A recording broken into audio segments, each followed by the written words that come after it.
ایک بار رسول اللہ صلی اللہ علیہ وسلم مسجد میں بیٹھے ہوئے تھے، تبھی ایک عورت مسجد میں داخل ہوتی ہے اور کہتی ہے کہ رسول اللہ صلی اللہ علیہ وسلم، حسن اور حسین کا کچھ پتہ نہیں چل رہا ہے اور فاطمہ بہت زیادہ پریشان ہے، ہم لوگ انہیں ڈھونڈ رہے ہیں لیکن وہ کہیں مل نہیں رہے ہیں۔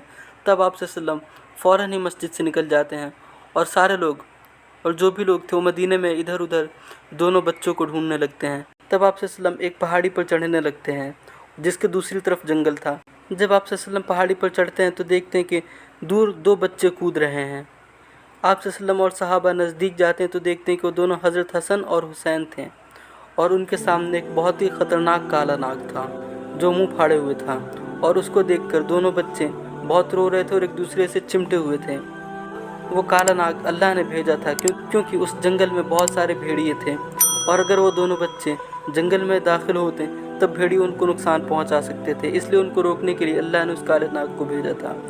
جب آپ صلی اللہ علیہ وسلم اور صحابہ ان دونوں بچوں کے پاس آتے ہیں، یعنی حضرت حسن اور حضرت حسین کے پاس آتے ہیں، تب وہ کالا ناگ واپس جنگل میں جا کر گم ہو جاتا ہے، اور آپ صلی اللہ علیہ وسلم اپنے دونوں نواسوں کو گود میں اٹھا کر مدینہ واپس لے آتے ہیں۔ اے اللہ، میں ان کو محبوب رکھتا ہوں، اس لیے تو بھی ان کو محبوب رکھ، اور ان کے محبوب رکھنے والوں کو بھی محبوب رکھ۔ یہ الفاظ اللہ کے رسول صلی اللہ علیہ وسلم نے اپنے پیارے نواسوں حضرت حسن اور حضرت حسین کے بارے میں فرمائے ہیں۔ صلی اللہ علیہ وسلم کے صحابی حضرت اسامہ بن زید رضی اللہ عنہ کہتے ہیں کہ میں ایک مرتبہ رات کو حضور صلی اللہ علیہ وسلم کے پاس ایک ضرورت سے گیا۔ آپ صلی اللہ علیہ وسلم باہر تشریف لائے تو کوئی چیز اپنی چادر میں چھپائے ہوئے تھے۔ میں نے پوچھا، یا رسول اللہ صلی اللہ علیہ وسلم، آپ چادر میں کیا چھپائے ہوئے ہیں؟ حضور صلی اللہ علیہ وسلم نے چادر ہٹائی تو اس میں سے حسن اور حسین نکلے۔ آپ صلی اللہ علیہ وسلم نے فرمایا، یہ میرے بچے اور میری بیٹی کے بیٹے ہیں جنہیں میں بہت پیار کرتا ہوں۔ رسول اللہ صلی اللہ علیہ وسلم کہا کرتے تھے کہ حسن اور حسین جنت کے 2 پھول ہیں۔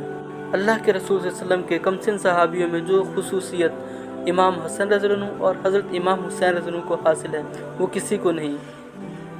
یہ دونوں بچے آپ صلی اللہ علیہ وسلم سے بہت زیادہ مشابہت رکھتے تھے اور آپ صلی اللہ علیہ وسلم کی سیرت کی جھلک ان میں ملتی تھی۔ حضور صلی اللہ علیہ وسلم کو اپنے ان نواسوں سے بے انتہا محبت تھی۔ کبھی رسول اللہ صلی اللہ علیہ وسلم ان کو گود میں لیے نکلتے، کبھی اپنے مبارک کندھوں پر انہیں بٹھا لیتے۔ ان کی ذرا سی بھی تکلیف آپ صلی اللہ علیہ وسلم کو گوارا نہ تھی۔ آپ ان دونوں بچوں کو دیکھنے روزانہ حضرت فاطمہ رضی اللہ عنہا کے گھر جاتے، انہیں پاس بلاتے اور پیار کرتے۔ وہ بھی حضور صلی اللہ علیہ وسلم سے بہت محبت کرتے تھے، اور کبھی سجدے کی حالت میں حضور صلی اللہ علیہ وسلم کی پشت مبارک پر چڑھ جاتے، کبھی رکوع میں ٹانگوں کے درمیان گھس جاتے۔ حضور صلی اللہ علیہ وسلم پیار و محبت سے ان شوخیوں کو برداشت کرتے اور کبھی منع نہ فرماتے۔ حضرت حسن رضی اللہ عنہ بڑے تھے اور حضرت حسین ان سے 1 سال چھوٹے تھے۔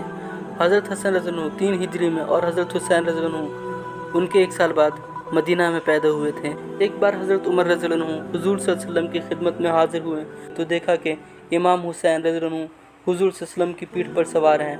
تب عمر فاروق رضی اللہ عنہ نے کہا، واہ کیا اچھی سواری ہے۔ حضور صلی اللہ علیہ وسلم نے سن کر فرمایا، اور سوار بھی تو خوب ہے۔